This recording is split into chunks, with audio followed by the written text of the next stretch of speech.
Usa lang kini sa mga makabilib nga artwork nga ginama sa usa ka batan-ong Sugbuanong artist nga gibida ato sa Visayan Art Fair. Makapahunong gayud ang iyang obra kay daw aduna kini lawom nga mensahe nga buot ipadangat. Kining mga obra nga atong makita ginama ni Roy Ingente gikan sa iglalabay nga mga butang. Usa sa iyang makapahingangha nga obra mao ang Coronavirus Beneath the Shadows.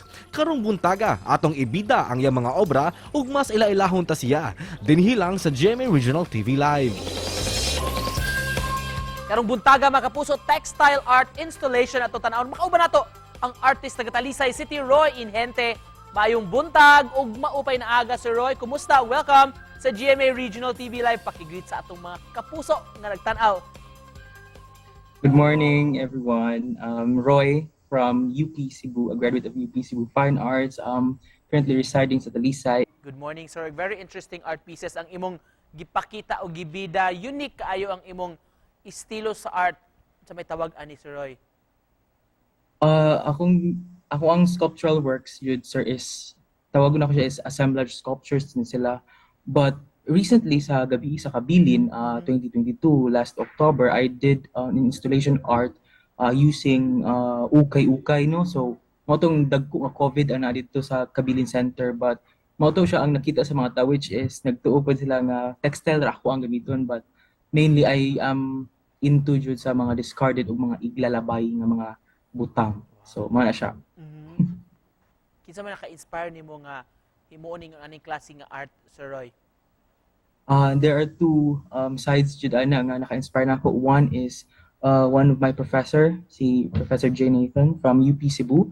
So, natuluan ko niya in a way nga there is aesthetics and beauty in things nga discarded o we somehow neglect ba.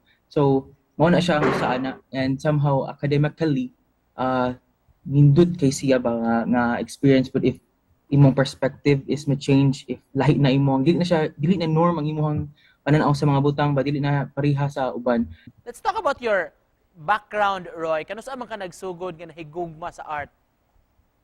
Somehow dugay na, but during elementary is mag-start na jud ko during drawing and everything, join contests.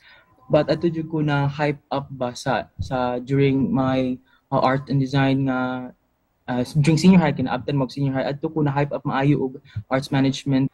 Unsa may mga materials nga usual nimong ginagamit, Roy?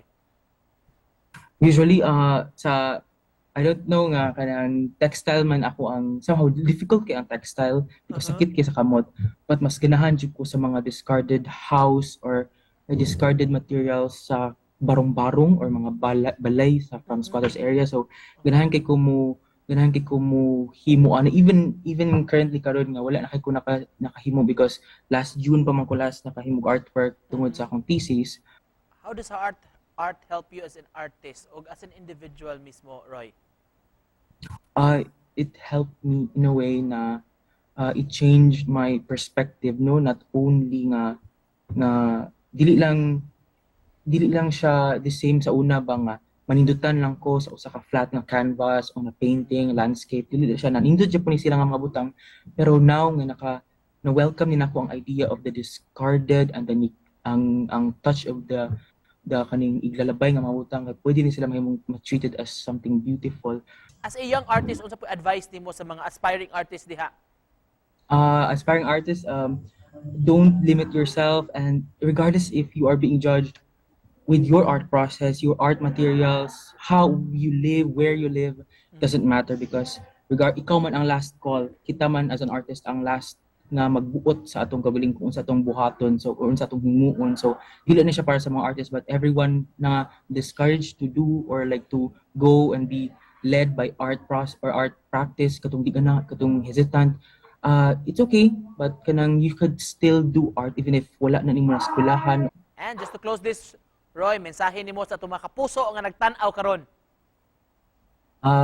Good morning again, and I hope nga kaning magtan-aw ta sa mga butang or artworks. Of course, we are free to be confused, but it's better na we understand something beneath, not just by the facade ba. So we dig deeper, so para dili ta kanang avoid the conflict and especially war because perspective wise mamo jud ang reason nganong magkagera or magwar because wa man ta kasabot and we judge directly. Thank you. Thank you so much for joining us this morning ug pagpaambit sa imong abilidad o kasinatian sa art. Thank you so much, Roy Inhente. Thank you, sir. Thank you. Thank you.